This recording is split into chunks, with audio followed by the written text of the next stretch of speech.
All right, folks, welcome to THC, the Crack House Podcast. I'm your host, Mike O'Sullivan. Joining me this week again is my man, Chris Muscolino from the bowels of, looks like the RNC. I think that's the boiler that runs on liberal tears. Looks good. How you doing? Good, man. We changed it up this week. This is my post-COVID little DJ setup where I stream my live streams, especially in the beginning. It looks like a homeless shelter or it's the boiler room. So it's the middle of the day, when you got a house full of kids and dogs and stuff. There's really only a spot where you can go. I hear you, man. I'm down in the basement myself. So welcome to the show, everybody. Once again, I just want to say thanks for all the support. We really need it. We really appreciate it. Like, subscribe, comment on the YouTube channel. We're also available on Apple, Spotify, pretty much any other streaming service. So if you haven't subscribed, please subscribe, because I know we get a lot more viewership than subscriptions. And like I said, it's all free.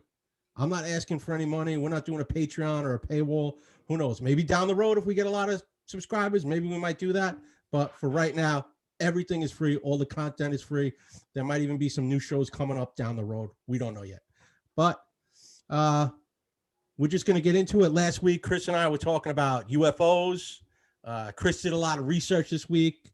So we're going to get into it and talk about some UFO conspiracies for a little bit. Chris, what do you got? So a lot of stuff. I mean, I've been following the news. I think a lot of people have, maybe about 10, 15 years ago, if you'd spout some of this stuff, you've been looked at like, you're a nutcase, what have you. But there's a lot of evidence, that I looked into. I think we both spoke about that, kind of suggests that the next big disclosure is going to be UFO disclosure, and it's not coming from fringe type people. It's not coming from, like, say, for example, Netflix type people. I guess we could go into Bob Lazar a little bit. Yeah. But you talk about high levels of the government, that are kind of, putting it out there that there are aliens, and this is not science fiction anymore. I'll start off with a couple things.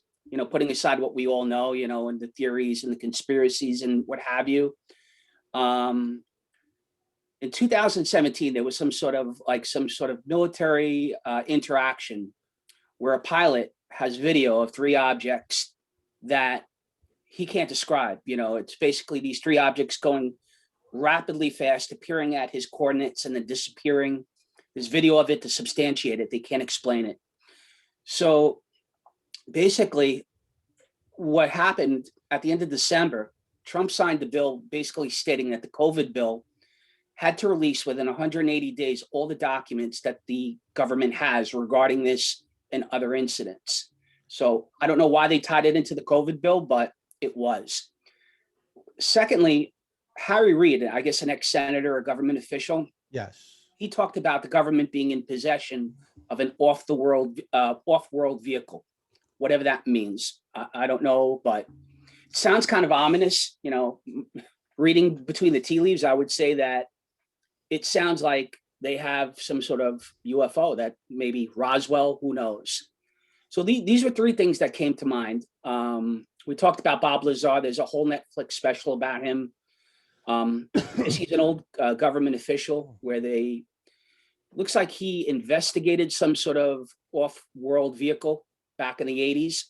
Allegedly, he's a very smart guy. He went to some sort of MIT or big time, think tanks, out east, got discredited. Some of his information was whitewashed. He's another guy that talked about, interactions with UFOs and aliens for the last 10,000 years. Hillary Clinton and Dee Podesta, I guess their old Secretary of State or what have you, or he was high up in their administration. Through WikiLeaks, it was talked about how the government has had interactions with aliens for the last 100 years. And in the 30,000 emails that were disclosed, that went missing a couple of years ago, allegedly WikiLeaks got a hold of some of this information where it's detailing the interactions with the US government and aliens. Now, I know this sounds a lot like X-Files, what have you, but I found it kind of interesting because I'm not really a conspiracy guy, in terms of that kind of stuff, but you know, the stuff that you read about isn't coming from like fringe type people anymore. It's not coming from the Bob Lazars, which I guess you'll go into a couple minutes, is, you know, legit type stuff. And when you see a COVID bill, you know, where it's just basically mandating the government, you know, within 180 days to release what they know, it kind of gives credence to some of this stuff. And, you know, I just found it pretty interesting. That's why I mentioned it last week. I see a lot of stuff popping up in the news. You see a lot of stuff like on YouTube and what have you, where people have actual videos of stuff that's inexplainable, you know, which in this day and age, you know, technology has affected our lives in many different ways. Stuff that you could hide 50 years ago, you can't, in all walks of life and stuff. Well, yeah, when you're going back that far, I mean, some of the stuff I looked up, it goes back to like the 60s, where you had Barry Goldwater, who ran for president. Right. There's another guy, Lord Hill Norton. He was the first head of NATO. Okay. And this other guy, Roscoe Hillenkotter, he was actually the first head of the CIA. All three of these men all said the same thing, that we have had contact with aliens, but there's no evidence. They all came out and said we've definitely had alien contact. They just couldn't prove anything. And there was also another senator a guy from Alaska, this guy Mike Gravel.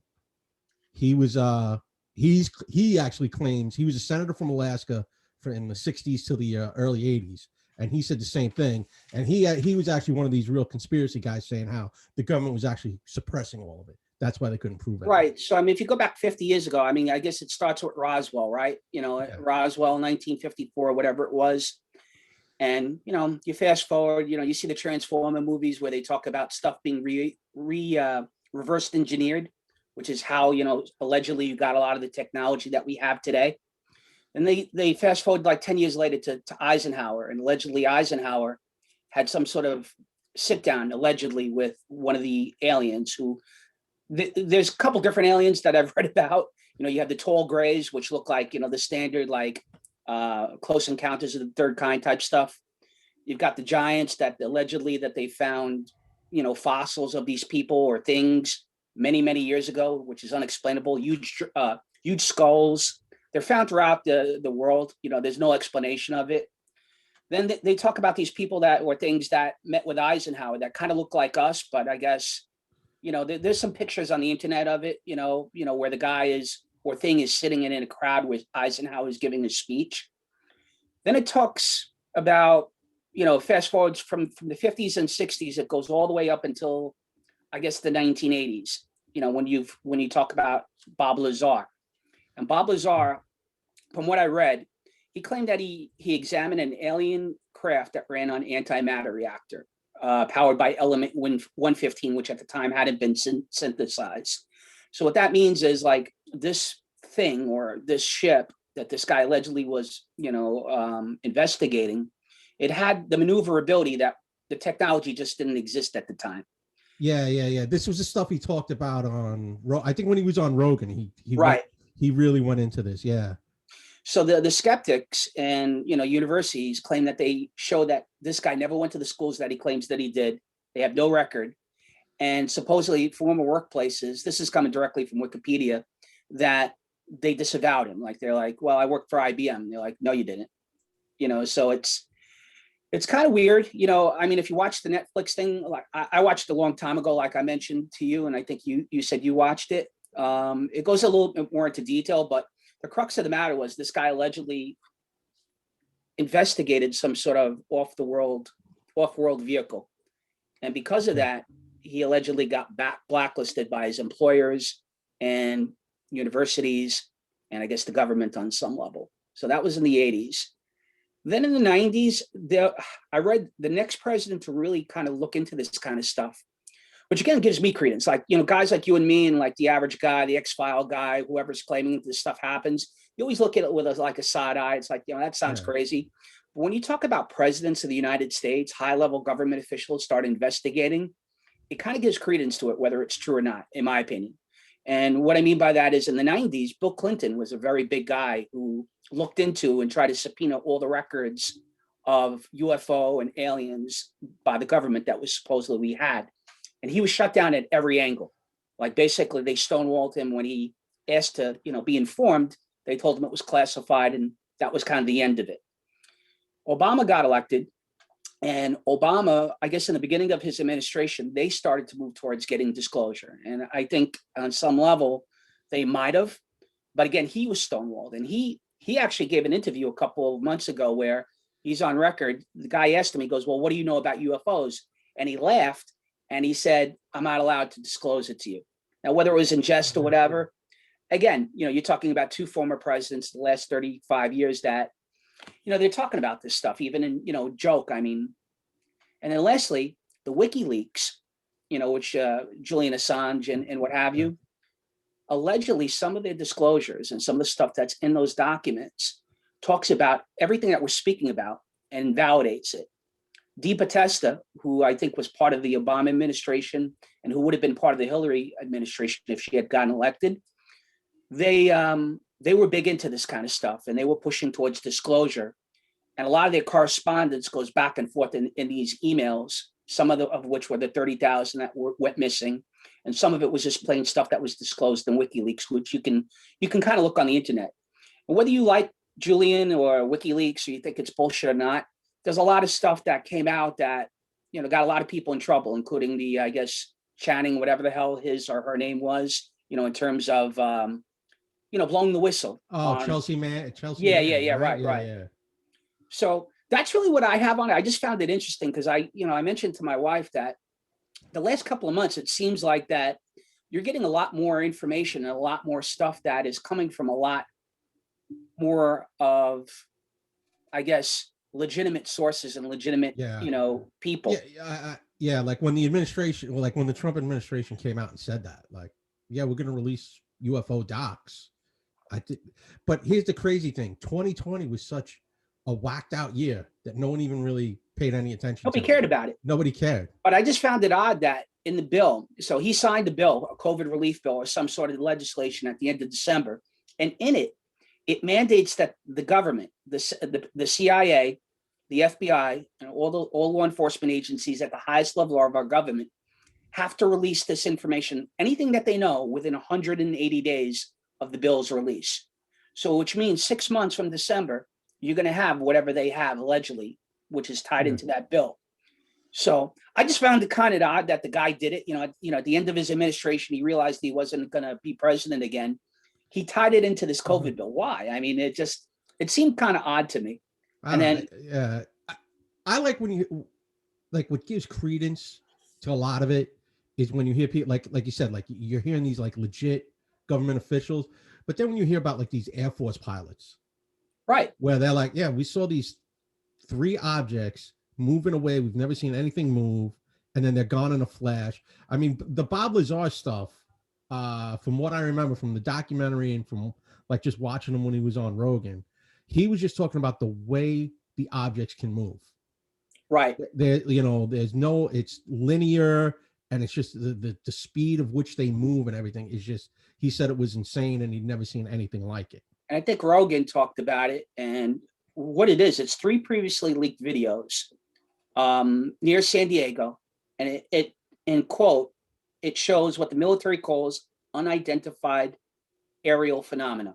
And it was in 2004. And basically 3 objects, the guy was flying and they appeared out of nowhere at super speeds at his coordinates. They went down to like the level of the sea. They disappeared and then they came back again. And he's got it all on video. So I think that was part of it. And then the last thing that I said was, putting aside what I mentioned, you have Senator Harry Reid, who talked about, hey, look, we have possession, the government, of off the world vehicles. And you're like, okay, what does that mean? I mean, off world vehicles, is it like, is it a rock? I mean, is it a ship? What is it? So I found it kind of interesting. Again, I'm not a big believer in this kind of stuff, but in this day and age, it's just like you said, it's just a rabbit hole you could just go down right now, where you could go for hours upon. We could make 3-4 episodes out of this, no problem, of just talking about stuff that's been debunked, stuff that can't be explained. I mean, like Roswell itself just got written off as an air balloon, a weather balloon. Yeah, That's that's how, been out there. That's you been know, out there. and there was another one in which they call it the Mantell incident. And it was the same thing. An Air Force pilot, this is back, I think, in the mid to late 50s, same thing. It was a weather balloon. He starts chasing the balloon. He lost control of the plane. However, the plane crashed. He died. Mm. And the government said the same thing. He was chasing a weather balloon. They had a balloon, I guess, as evidence saying, no, this is what he was chasing. It wasn't a UFO. I mean, was it? Who knows? This is the whole thing. No one ever has hard evidence about any of this stuff. You have a Until little now. bit of it, you have that Right. video, but how many people can sit there now and say, well, you can manipulate a video this? I mean, there are 10-year-old kids right now that could probably make a video of a UFO and we'd all believe it. You know, Well, the thing is, it would blow Orson Welles, War of the Worlds Al, out of the sky. listen, I watch, I watch science fiction for the last 50 years. I've been watching like this Ancient Alien show on History Channel, which goes into a lot of this stuff.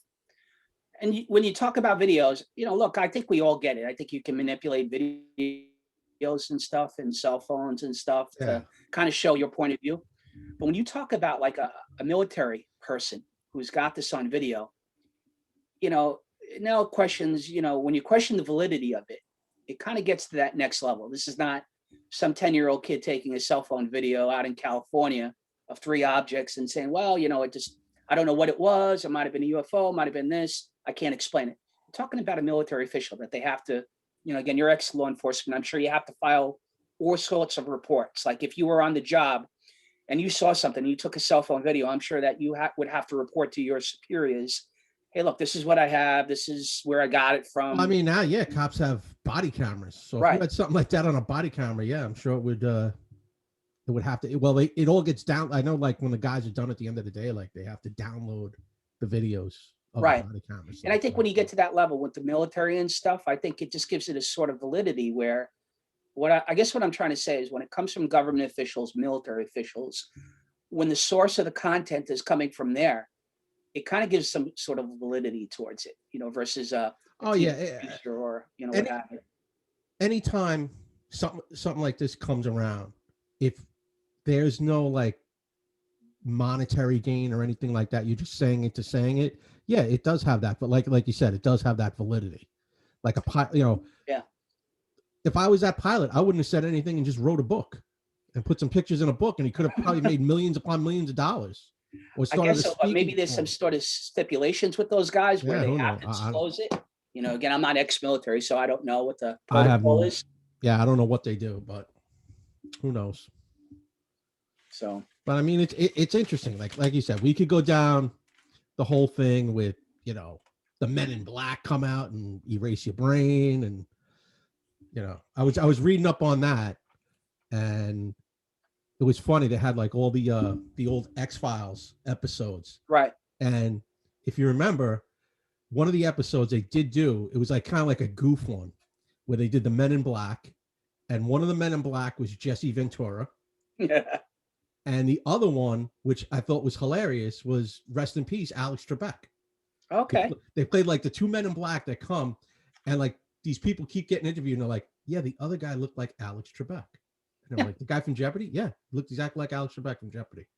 And they do it like 3 or 4 times, and it was pretty funny. And I mean, like you said, we could go down the rabbit hole on the UFOs forever. And I chalk it up to Mike, whether you believe it or not, whether you think it's, crazy stuff, conspiracy type theories, maybe it is, and who knows. But I can tell you this much, for it to get to that level of the government, and for people on that level to give it some sort of credence, I kind of err on the side that you would think that there's some sort of truth to it. Yeah.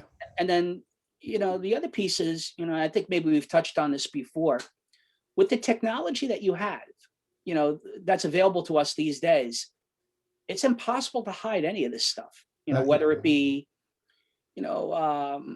current events, I think we've hit on in the last couple of months, a couple of weeks, whatever. You just can't hide anything anymore. So if this stuff is out there, people have this technology in their hands that you're going to be able to capture it, whether it's UFOs, whether it's job related type stuff, whether it's, even paranormal stuff like the ghost type stuff, which we can go into a whole nother show about that.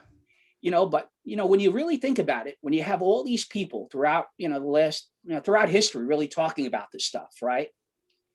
Thousands, millions of people all coming up with similar stories, whether it's UFOs or paranormal, whatever it is. And initially you look at it like, that's bullshit, or it's crazy, or it's just not feasible. Now you have the technology to kind of back it up. Yeah. Like 100 years ago, if you allegedly saw a ghost, the guy's crazy, blah, blah, blah.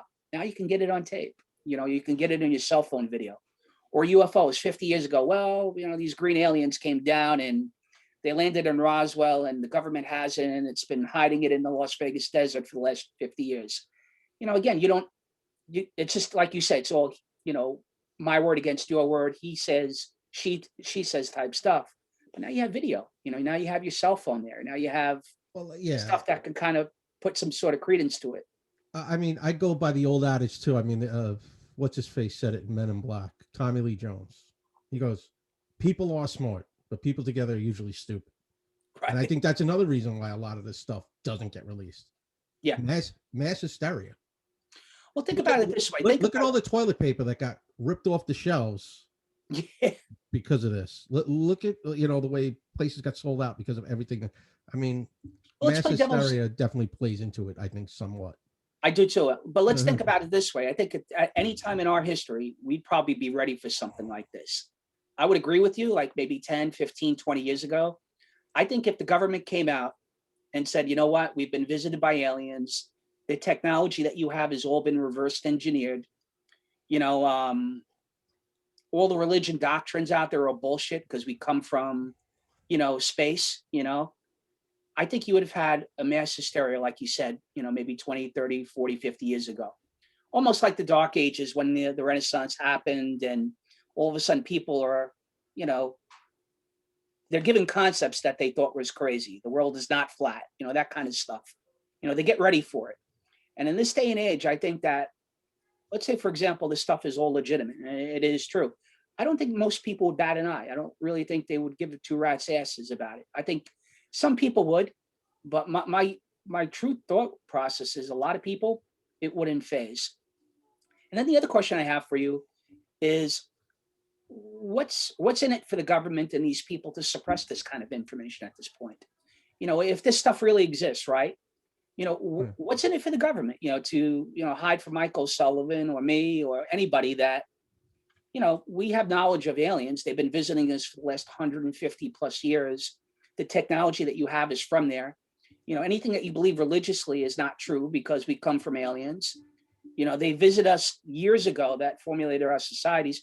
What's in the government's interest? I mean, I kind of would think I know the answer, or think what might be the answer is. But at this point in 2021, I don't see the motive for them to suppress it anymore. I really don't, because I think so many people,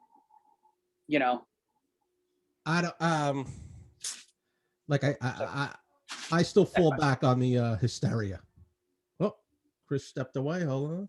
Sorry, bro. Oh, you all right? Yep. All right. Like I said, I still go by the whole hysteria, and now people trying to gain access to the knowledge that these aliens have. I think that would be a big thing, like a Bill Gates, these Elon Musk type, these billionaires that could control the world. If we're getting this, like you said, reverse technology from these aliens, imagine if you were 10 years ahead. And think about another thing. Think about another thing for a second. So we haven't been to the moon since 1972, right? Yeah. Why? Yeah. Think about that for a second. And the conspiracy theories there, I'm sure there are Netflix stuff that you can watch, to, kind of give you some thought process behind it. They talk about we haven't gone to the moon because allegedly they saw stuff on the far side of the moon. They saw bases, they saw aliens out there, and basically the government decided not to go back up there. You want to call conspiracy stuff, whatever. I mean, there's photographs that, like you said, maybe they could be doctored, maybe they can't, that show, stuff that kind of looks, sketchy at the worst. So, the conspiracy theory is we haven't been to the moon since 72 because they're aliens and there's an alien base there. So the reason I bring it up is you got guys like Elon Musk or Gates or whoever, they're privately going to go up there now. Yeah. So it's not going to be government funded.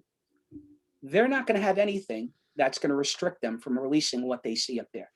You got a rover on Mars right now. So if there's stuff up on there, it's going to be very difficult to suppress whatever comes back. And the technology is going to be as such that it's going to show you in laser-like detail what's up there. So if there is stuff up there, you're going to see it. And it's not going to be like 50 years ago where you can kind of poo-poo it, or you can filter the information you give out. Yeah, that's right. And when Musk goes up there with his private stuff, whether it's the moon or Mars, if he sees anything up there, you think Elon Musk is going to suppress it? What's in his interest to do that? Oh, so, like I said, we'll see. Who knows? Who knows? Maybe we are visited by aliens and they were put in the volcanoes and we're all Scientologists. Maybe Cruz, I guess we'll talk about him in a little while, but maybe Cruz is onto something. Yeah. Ron Hubbard, right? Yep. Going into that, we were talking about Tom Cruise before, and you had a valid point. Yeah, you came up with this nice little what if, well, not a what if scenario, but kind of like a who is better scenario. So right. So me and Mike were talking about this. Look, we're both close to 50, so I'm a big sports fan. I get into big arguments with my buddies who are big Tom Brady fans. They're not Patriot fans, but they love Tom Brady. They think he's the greatest of all time. And we go back and forth. I'm a Montana guy. I think Joe Montana is the greatest. I don't have a horse in the race. But part of their argument was that, hey, look, the guy's been around 20 plus years. He's won Super Bowls with multiple teams now. His statistics are phenomenal. They match up against anybody based on the longevity of his career. And, it's very hard to argue against him at this point, whether you like him or not, or whether you think he's the greatest of all time or not. So my wife and I and a couple of friends were talking about the other day about last weekend we were watching the movie Ghost and, all sorts of Valentine's movies. And we were talking about Patrick Swayze and Cruise and a couple of those actors. They were in a 1983 movie called The Outsiders, right? What a cast. Pony Boy, Ralph Macchio, all of them were in it, right? C. Thomas Howell, Matt Dillon, Emilio Estevez. Tons of them, right? Leif Garrett, a young Diane Lane. Yes. Very underrated, by the way. So we were talking about who out of those movies and who had Rob Lowe, right? So the analogy I was making was that Tom Cruise is kind of like Tom Brady. You can make an argument for Tom Cruise being the greatest actor of all time. And when you look at his career, from The Outsiders on, let's say from 1983 to like 1990, Cruise had 3 blockbuster movies. He had, in 1986, I think he had Top Gun. In 1989, he had Born on the 4th of July. And I think in 1988, he had Rain Man. 3 huge flicks, right? Yeah. This is predating any of his Mission Impossible stuff or any stuff afterwards. And he's had, without a doubt, a phenomenal career. It spanned 20 plus years, like Tom Brady. And like Tom Brady, he's had multiple hits. Those Mission Impossible movies were huge in the 90s. So I was just going back to the whole point that I make. I looked at Swayze's career, and Swayze died at age like 57 or 58 from pancreatic cancer. And for a 7 or 8 year period, I would say maybe 5-6 year period, Swayze, you can make an argument, had just as good as career as Tom Cruise. Now, obviously, the longevity of it, just like Joe Montana, he can't compete with Cruise. So yeah, Montana, I think, played from like 1980 to like 1993 and 94. Swayze is run basically lasted from like 84, 85, 83-ish to like 1990. It kind of ended with Point Break. Point Break was in 1990 or 1991. 92. I think. Yeah, give or take right around there. I think it was 91. Yeah, early 90s is Point Break, yeah. So the analogy I make is that Swayze is Joe Montana and Tom Brady is Tom Cruise. And part of my argument in arguing for Montana is that Montana, for a stretch of years, for a 10-year time period, he won 4 Super Bowls. He never lost in the Super Bowl. His record was just as good percentage-wise as Brady. And when you compact it and contrast, you can match those 10 years up against any quarterback in the history of the NFL, in my opinion. Whether that makes him the greatest of all time, I don't know. It's hard to argue 10 years versus 20 years. The point I make going back to Cruise and Swayze is for 5 years or 6 years, whatever you want to call it. Yeah. Swayze in that time period has Dirty Dancing. He's got Ghost. He's got a couple other flicks as well. I think he had like Throw Red Dawn in there. Red Dawn and that type of stuff. And I would argue that just like Joe Montana in that time period, he was voted sexiest man of in the world in 1990. You know, the argument I would have is that Patrick Swayze was just as big as a superstar and movie actor as Tom Cruise was. And I'll give you a little tip of the cap on it, but you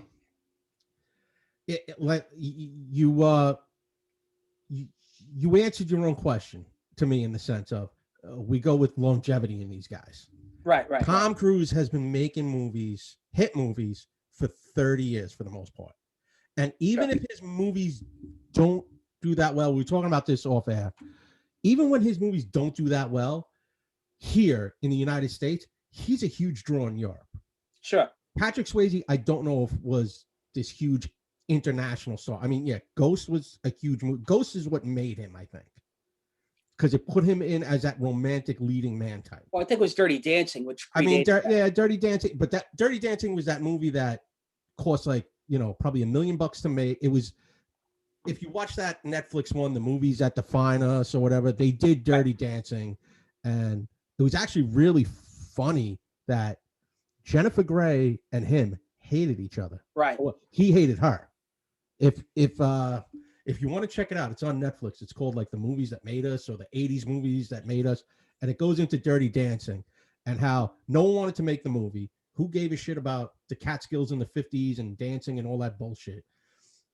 The movie, I think, like I said, was made, I think, for like $3 or $4 million. The movie made like $100 million.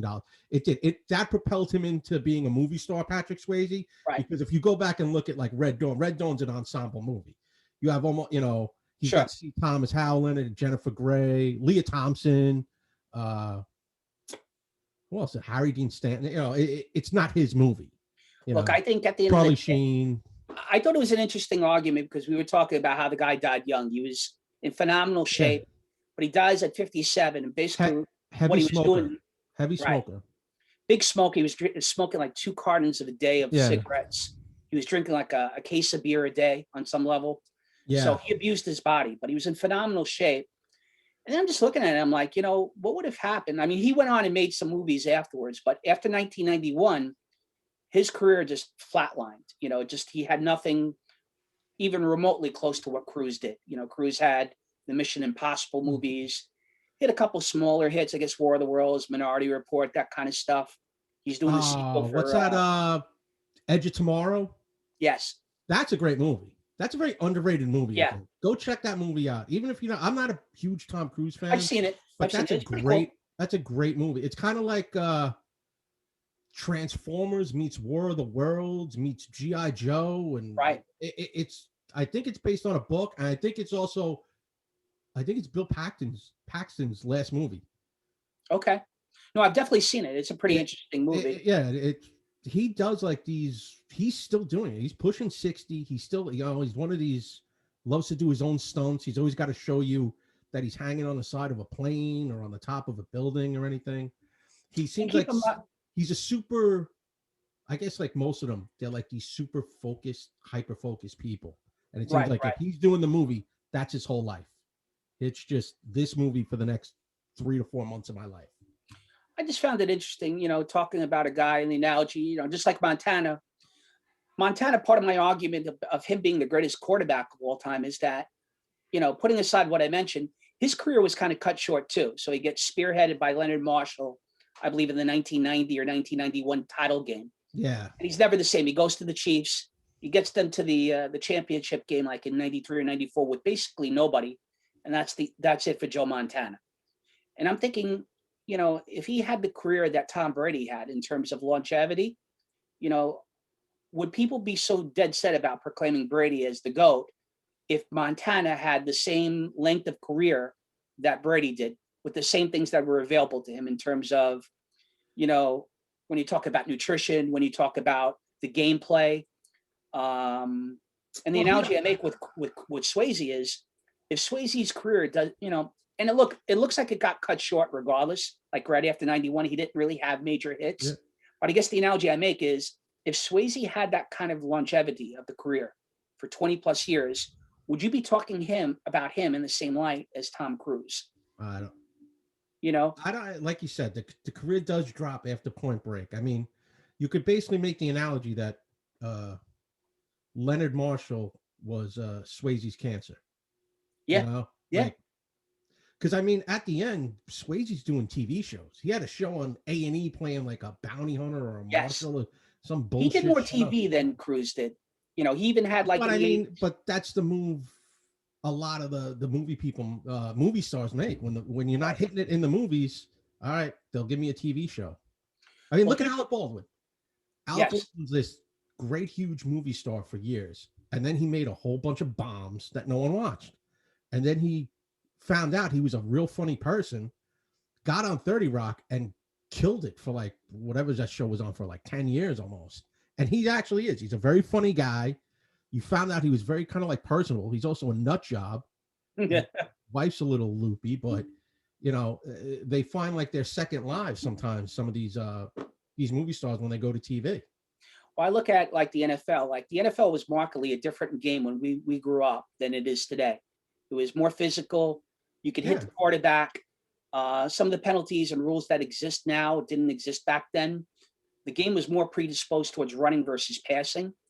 And I think 30, 40 years ago, the analogy that I make with Swayze, who, by the way, had a huge miniseries in 1985 called North and South, which, if you look at the numbers, TV-wise, rating-wise, it was off the charts. So the analogy I make is like the NFL game is different today.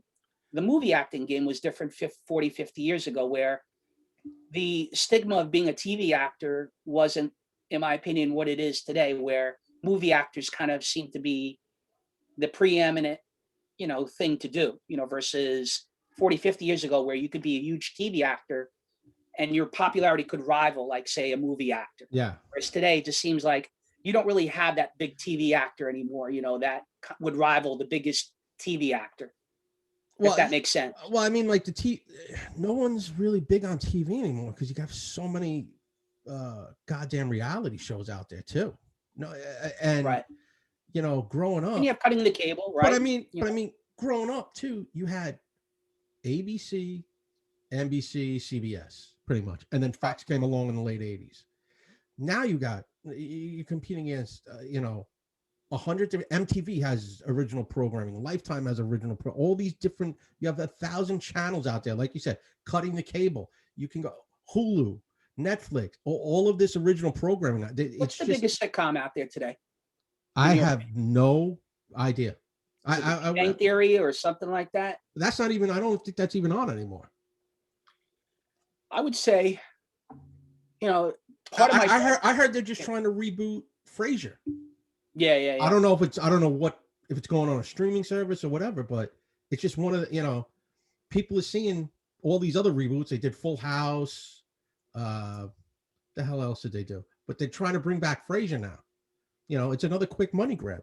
Do a few, you know, do a couple of seasons or just reboot a show entirely. They did One Day at a Time just recently on. So in your opinion, I mean, we talked about this off air, who would be the greatest actor of the last 25 years, 30 years, or just in general? I mean, we talked about Cruise and Swayze, but the reality of it is, as good as Swayze's little time period was, it doesn't match up, you know, like we talked about. So you have to factor in like Brady and like Cruise. After we got off the phone, I'll go like the last 25, and he's a guy I'm not some huge fan of, but he really killed it in like the last decade, is Leonardo DiCaprio. He's up there, man. I mean, you go back, Wolf of Wall Street's been on, and it's been like the edited version. Right. But even when it's the edit, it's not that he's so fucking funny in that movie. He is just off. It's such an off the wall movie. I really have a lot more respect for that guy. Him and Jonah Hill. I thought Jonah Hill was hilarious. Jonah Hill's good too. You know, here's what when me and my friends argue about Brady and football and the GOAT, or, you know, you want to argue Babe Ruth or Wayne Gretzky or whoever in each individual sport, you know, it's not just about their performance. It's so, you know, in some regards, their team's performance, right? So Brady is in the GOAT because he's got all these aerial yards that he's thrown for. It's also his team achievements, right? So when you talk about the greatest actor, the analogy I make there is that it can't just be the fact that the guy's a good actor. It has to be, I guess, partly dictated by box office receipts, right? Longevity of the career, how long the person's been there. And Yeah. I guess the size of the movies, like DiCaprio, he's had a nice career and he's still a young enough guy that I think he'll have, These are early 40s, I think. yeah, he's like a little younger than us. And he's had Titanic, right? He's had The Departed. You know, You know, you know what it is? Okay. Tom Cruise is Tom Brady in the sense of he was in this huge market of New England. It wasn't just one state. He's got a whole fucking section of the country. right, He's got New England. And then he's like this fucking clean cut dude and everyone likes him. right. No, he's like a humble beginning kind of, he's a middle class kid from like San Francisco or California. whatever, Yeah. from California, and everyone likes him. DiCaprio puts up great numbers. He's kind of like, to me, he's like Philip Rivers. He was just away in this little he doesn't do huge explosive movies the way Tom Cruise does, where everything's blowing up every 5 minutes. I would equate him to Aaron Rodgers. He's just like a guy. No, I kind of like Phil because he's like he does little, in a way, they're little movies. Nothing's blowing up really. Nothing's exploding. He doesn't have to find the magical thing to save the world. He just acts in movies. You could have made the movie The Departed for $5 million. You can't make Mission Impossible 7 for $5 million. True. It's that kind. Also, that's my reasoning with a guy like that. He's a small market team quarterback, but he throws up amazing numbers, and you forget about him, and you forget about him because he's away. Like Rodgers should have multiple Super Bowls, right? He's a super talented he's guy, a guy that right. Yeah, but he's a little flighty, and he won the Super Bowl. He's got one Super Bowl, and to me, DiCaprio, he's had that one Super Bowl. He's had the Titanic, which was, I think, at one point the biggest box office hit in the history of movies, right? He's had The Departed. He's had a lot of different hits, but with his talent, like Rodgers, and with his success in the Titanic and Brady's success in the Rodgers' success in the Super Bowl, you would think that DiCaprio would have had at least 3 or 4 bigger hits like Cruise had by this time in his career. No, like I said, that's what happens when you play. Like he should have had, but like I said, he's never done those everything's exploding around me movies. Titanic is Titanic. It's nothing's exploding. You just watch the ship sink at the end for a half hour. That's the special effect. It's a lot of green screen stuff and all of that. The Revenant, what did they use? A bear. They CGI a bear in. The rest of his stuff, like you said, like The Departed, Catch Me If You Can, Once Upon a Time in Hollywood. What are the huge special effects they're doing? It's not. It's actors acting. Right. And that's what I equate to him in like a Philip Rivers or a Drew Brees, a guy that just, because Drew Brees is another guy, won Super Bowl, but he's got all these other records. He's a guy that he's away out of the mainstream in a sense, down in Louisiana, and he just keeps throwing that football. And that's what DiCaprio does. He likes making movies. He's a producer as well. I think he's probably going to direct something soon. Yeah, he's huge. But I guess I go back to Cruise, and I think we were talking about who the greatest actors would be. Whether you like him or not at this stage, I think Robert De Niro is probably up there, right? I think Al Pacino's in the convo, right? Those guys 30 years ago, I think Heat was the last great thing they did. And then they kind of like start to veer off in the sense of, I'll say these 3 guys, Pacino, De Niro, and now we'll go into Christopher Walken. If you look at those guys, the movies they've done, like the last 20, 25 years, it's like they're characters of themselves on screen. I agree. Like Christopher Walken is basically doing like a Christopher Walken impression in every movie he's in now. From Astoria, by the way. Yes, the Astoria boy. Walken's Bakery up on Broadway back in the day. Yeah, Steinway, right? I think it was Broadway. I think my dad knew. I think it was Steinway and 45th, if I'm not mistaken. My father told me a story of when he won for the Deer Hunter. Right. He actually put the Oscar in the bakery for a while. It was on like a shelf.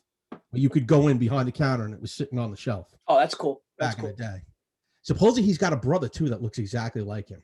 That's great. A girl I went to college with grew up over there and knew the brother. And he was like, supposedly like, he wasn't Christopher Walken. And he said like, yeah, you'd see him around the neighborhood. He's just like an older version of him.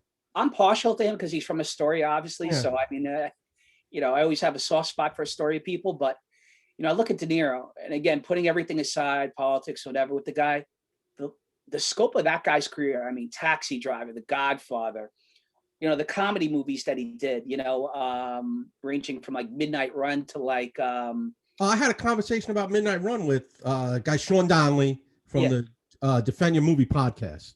Okay. He considers Midnight Run the greatest buddy movie of all time. It's up there, man. And we talked about how we pretty much almost agreed wholeheartedly together how it was. And I mean, like, he really got into the movie. I got into the movie, and it was a long time. He loves him just for that movie. And it's phenomenal. That movie's a great movie, but we also say like how Grodin makes that movie.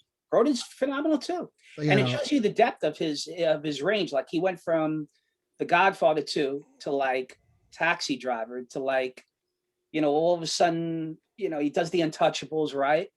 And in that time period, to me, De Niro's got such a great range that's what makes him the greatest, as far as, I think it puts him above Tom Cruise in the sense that Cruise has had, like you said, he's almost become a character of himself.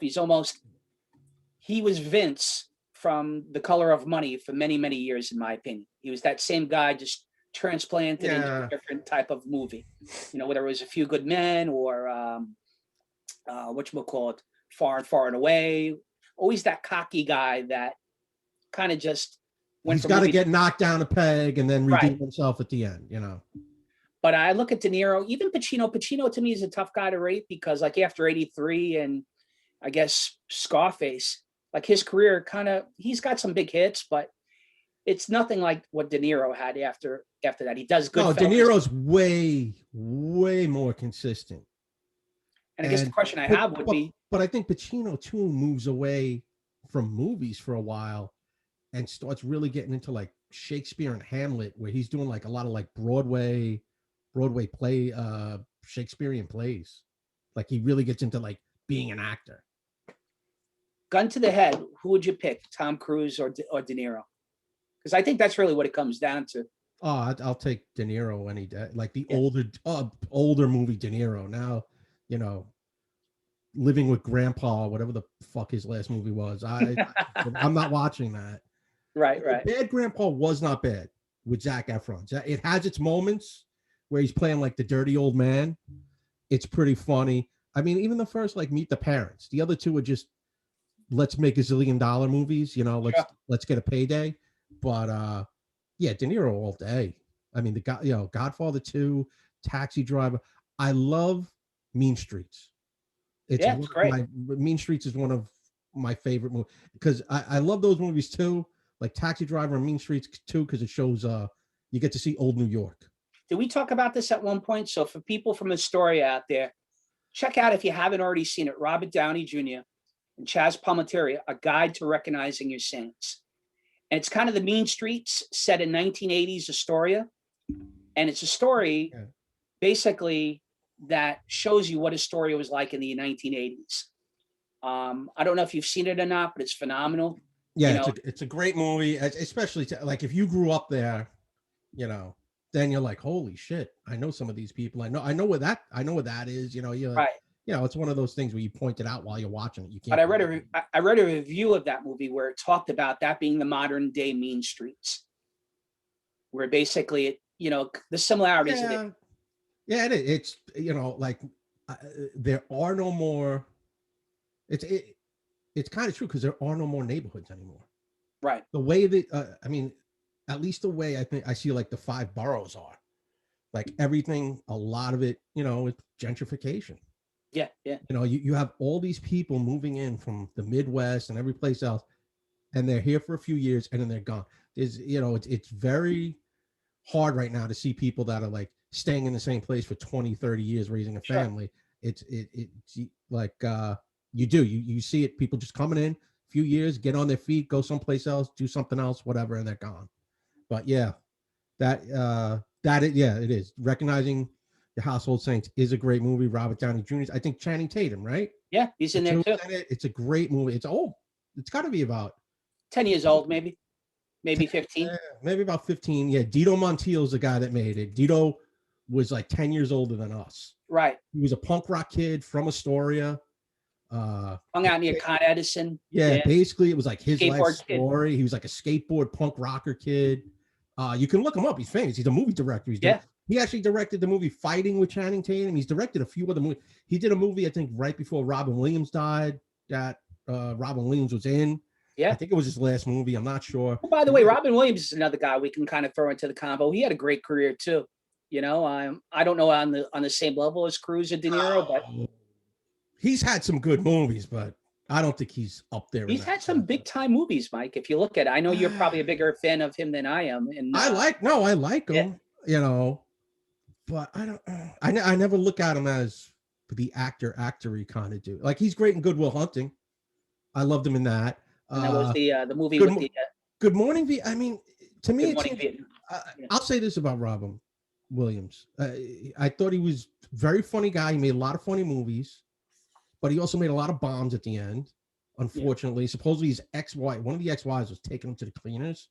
If you see that, the end of his career, he makes all these just low-budget movies, and supposedly it's because the ex-wife was just raking him over the coals for money, and that's why he did these movies. But a lot of his like big budget stuff. All right, Good Morning Vietnam. It's almost like they just let him go. They like put him in a room. All right, here's the script. We're gonna give you here's 2 takes with the script. Now go. And then the third movie 89 that he had with the kids in the school and stuff. That was big. Oh, Dead Poet Society. Yeah. Who's it? Yeah, he had that. Awakenings with De Niro. The Photoshop thing that he had with the pictures. Oh, the one out. See, that's actually a good movie he was in. Yeah. Because it wasn't funny, kooky, Robin Williams. It was sick fuck, bleach blonde hair. Right. The end of that movie is fucking insane. Watch the movie 1 Hour Photo with Robin Williams. If you hate Mork for Mork, watch this movie and you'd be like, holy shit, he should have done a lot more movies. Right. Yeah. Because he is creepy as fuck in that movie. Then I was watching, go back to De Niro for a second. I was watching The Joker, right? I must have watched The Joker about 3 or 4 times. And maybe we have a whole different, pod, dedicated to just analysis of The Joker, which I have some strong thoughts about that. But I found it cool that they kind of threw back The Joker to flashbacks of Taxi Driver or the comedian. Comedy movie, The King of Comedy, excuse me. Well, I mean, the whole Scorsese produced it. Right. And I think originally he was going to direct, but then whatever happened. So the guy Todd Phillips jumped in, who I think did an amazing job. The guy that did Old School directed The Joker. Yeah. I mean, and I think he wanted that influence though on the movie, because the movie I think is supposed to be set, it looks like in the 80s. 1980, like 79, 80. And again, maybe we'll talk about this at some point about how bad New York was. I mean, as bad as you think it is today, with everything that's going on over the last couple of years, it doesn't. Me and my wife had a combo. My wife grew up on Long Island. We grew up in Astoria, and she's always very skeptical about our background and how quote hard and tough it was. And I'm like, you have no idea, man. I mean, there were parts of New York that you just didn't go to. Yeah. Like, even in Astoria, where there was like a cutoff at some point. Block by block, where you just didn't go, man. It was just dangerous, and, you watch The Joker, and I remember as a kid, wanting to take a trip into New York City to Manhattan to, get a comic book or whatever. And my mom telling me, you're not doing that. You're not going there. It's 3 o'clock in the afternoon. You got to be back by 4. Yeah. That type of stuff. And I'm watching that movie and I'm like, I'm telling my wife, I'm like, this is pretty accurate as far as how it was back then, in the 70s and the 80s. You had those roving bands of kids that would just, if they didn't know you, they were going to fuck you up. Right. People don't get that. Like, you were just going to get robbed. And even a guide to recognizing his saints, like it shows you Astoria, like in the mid 80s, like near Astoria Pool and stuff. And, those places were kind of rough, man. One of the guys I worked with, he was like 10 years older than me. He grew up on 31st Street in Astoria, and he was talking about like 31st and like 23rd Avenue was like an open air drug den at one point. Right. He goes, you could have put whatever you wanted there. Sure. Because I know guys that put angel dust on that corner when I was like, Right. 12, 13 years old. Or the Queensbridge projects. Or Queensbridge projects, yeah. You had the Astoria houses were like less than a mile from where we live. Like you went to the end of the park and you didn't go past the park. It was like the Mason-Dixon line. Like if you walked in that, you're kind of like, you're on your own, buddy. Maybe we talked this about off the air, like a Central Park, like you just didn't go there after dark. Remember that? I mean, the old joke, Colin Quinn said it in New York Story, and people don't believe it, but you used to carry mugger money. Remember that? Yeah. That was a term, mugger money. Like you kept 10, 15 bucks in your front pocket, like, yeah, just take my money. And going back to the whole active discussion, so I'm watching that movie and I'm like, wow, my wife is looking at the train. She is like, were the trains like that? I go, the trains were messed up, man. Yeah. All sorts of graffiti on them. You'd have the guy begging, the Vietnam veteran or whoever. I am a Vietnam veteran. Remember, they used to get on in a wheelchair and stuff and, beg for money. And you're like, all right, can this guy shut up and get off the train so I can just get to work? That kind of deal. And she's like, was it really like that? I go, yeah, it was, man. It was messed up. Yeah, the N train. There was always homeless guys on a train. Like it's coming back now, but that was like the norm, whether it was in the station, on the steps sleeping, in the train sleeping. I mean, and then there were just certain trains that like they took over as their houses, free shopping carts and everything. It was bad. So we're the same age, same background. Whose New York was the worst? Was it Mayor Koch? Was it de Blasio? Or was it, I guess, Dinkins? I want to say I'll go between Koch and Dinkins, just because I'll say it's an amalgam of those two guys, just because they had the most homicides. I mean, de Blasio's probably going to deal with 500 or 600 this year, maybe. I don't know what the rate is right now. I haven't looked at numbers or anything like that. I think he only had like four. Well, it's sad to say, but it was like 400 and something last year. But between Koch and Dinkins, those guys were dealing with 2,000 to 3,000 something. $1,000 a year, right? I mean, like it was nothing to have, one borough just have, 500-600 homicides, like nothing. How many like a day? Or just they were, I heard the old school stories from cops that were there, that were up in the Bronx, like 7, 8, 10 years before I got there. And they would be telling these stories like you basically came into work every other day and there was a dead body on the street. You were going to a DOA because someone got murdered. It was a homicide. It was a crime scene. So I'm watching that movie. And again, I think we could probably do like a whole episode about that movie and, just different thoughts about it. And just looking at it, and I'm just like, it really captured the time period pretty well. It was just like, almost like another cult flick that I like called Streets of Fire with Michael Paré and Diane Lane and William Dafoe. Oh, I remember that. That's oldie. That's and early. It's an oldie, but it kind of pictures like what the 1950s was like and the 1980s. And it kind of mixed the two together. And I kind of got that impression from the Joker where, it really captured the era pretty well, I mean, one of the things that really captured it for me in Joker was how easy it was when he bought the gun. The guy just goes in his lockup. Hey, you go, man. Hey, you need a gun? Give me the money later. Just guns. I mean, I remember going into Times Square when we were probably like 14, 15 years old, wandering Times Square, which how we're not fucked up from that, I still don't know. Right.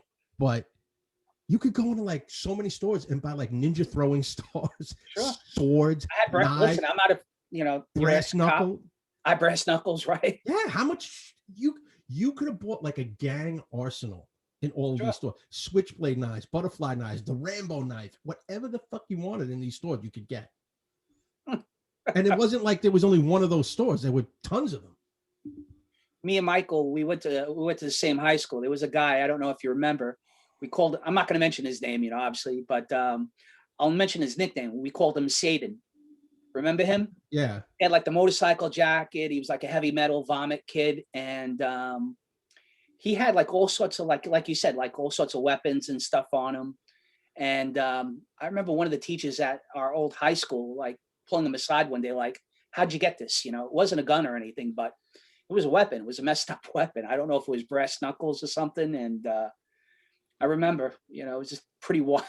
The bad old days. Like you said, it was the bad old days. And I did enjoy, like I said, I did enjoy Joker. I thought it was it had a real message about mental illness in it. Right. Like it was just untreated mental illness. One of the coolest things I think they did in the movie itself, though, was it was just a nice little nod to Batman. It wasn't overt. It was just nice little nods they did to Batman. And to me, that was the best part of the movie. That was one of the best parts of the movie. I found it really interesting. I mean, I found the political aspect of it that, again, we can analyze it to death, that I thought that kind of shaped some of the events of last year that I found pretty interesting. Well, supposedly I know what you're going to get into, the Thomas Wayne stuff. Right. That was supposed to be Alec Baldwin. He backed out, and that other guy did it. He's been in a bunch of stuff, that guy. The guy that played him, I forget his name. But he's been like, when you see his face, you know who he is. And I totally think they put him in because they did want him to be more Trumpian. Right. I guess Alec Baldwin would have been. You know, going the blonde on to that hair for a second. I don't know if we have time about it, but we were talking about Rush Limbaugh passing, right? You know, early this week, and how Rush Limbaugh was the Trump before Trump was Trump. Yeah. That makes sense, right? No, you're right. And we were talking about, I think off air, about how, basically, the vitriol towards the guy's death. And listen, I get it. He made some off-color jokes about homosexuals and minorities and what have you, that I could very easily see the hatred towards him. But you're a Howard Stern fan, and I see some of the stuff that Howard said about, people that like Trump or lean politically that way, and I'm thinking to myself, why is there all this sort of hate towards Rush Limbaugh, besides the obvious, and not towards Howard Stern? Howard Stern's just doing it from a different perspective. He made a comment, and again, you're a bigger fan of his than I am, but I like Howard. I've listened to him for many years. He talked about how last year that all Trump supporters should basically ingest disinfectants and die for being idiots, or something to that effect. And I just, I found some of his comments, again, regardless of how you lean politically, going back to what I said last week, and my general theme is just be consistent. If you're going to kill somebody for being offensive, just don't do it from one side of the political spectrum. I mean, all right, here's my thing. We're over an hour right now, so I'll wrap this up, and then. But here's my whole thing. For years, Stern's whole thing was he played both sides of the fence. I mean, if people remember Bernie Getz from the 80s, he did a fundraiser for Bernie Getz. The guy shot 3 unarmed black kids on a train. Yeah. I mean, were those kids, honor students? No, you could look into it. They weren't. Right. But he would do that. And he knew where to go. If everyone was hating Democrats, he would hate Democrats. I mean, he used to shit all over Ted Kennedy. Sure. He used to make so many jokes about Ted Kennedy. Woody Allen was a liberal darling. When everything came out with Woody Allen, he piled on Woody Allen every day. He knows where his bread is buttered and where he's going to be funny. When he went to satellite radio and stuff, he started to take that hard left.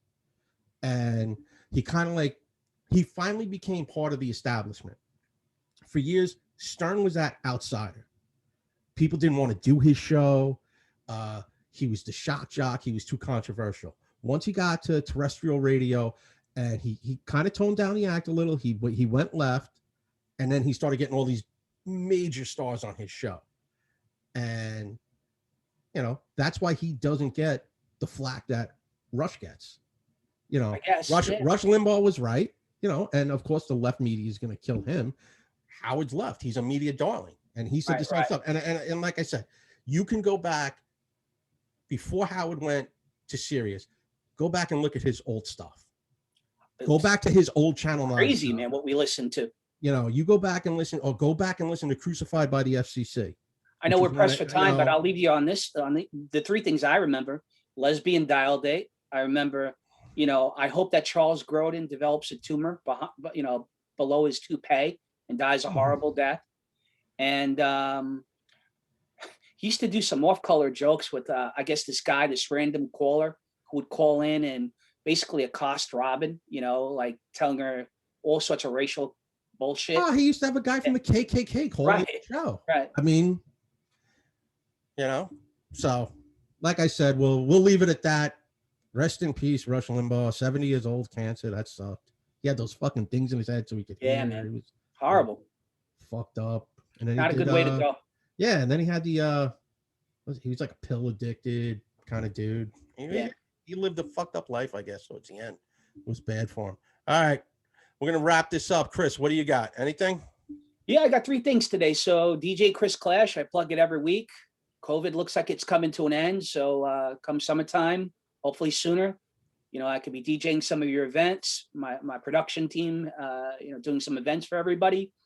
Number 2, there's a local restaurant called La Familia. That's phenomenal. I went to college with the manager, phenomenal food. They've got 3 or 4 restaurants.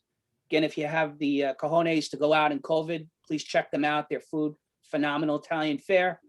And then lastly, I got a guy who I worked with in the brokerage business, Jay Cristiano, who he's a mortgage guy. If you have any sort of needs in terms of refinancing, buying a home, I can't tell you the work that he did for me. It's phenomenal. I mean, he helped me refinance my house last May under difficult circumstances. He's helped me a couple times. He's helped a neighbor out. If you have any sort of mortgage needs, please check him out. He works for Cardinal Financial. The name is Jay Cristiano. If you have any questions or if you want to use him, talk to Michael. I'll get you his number, what have you. But phenomenal guy. If you have any problems or issues or buying a house or refinancing, he's your guy. All right, cool. So check out Jay Cristiano. As always, you can check me out at Crack House Pod on Twitter, the Crack House Podcast _ in between the words on Instagram, and check out my buddy Jack at I Can Paint, and check out Paulie and the boys at SOF Bad Monkey. I don't know what we're going to talk about next week. I think we had a good episode. Hope everybody's warm and enjoying their lives. Enjoy your Sunday, everybody. We'll see you next week. Take care, all. Bye-bye.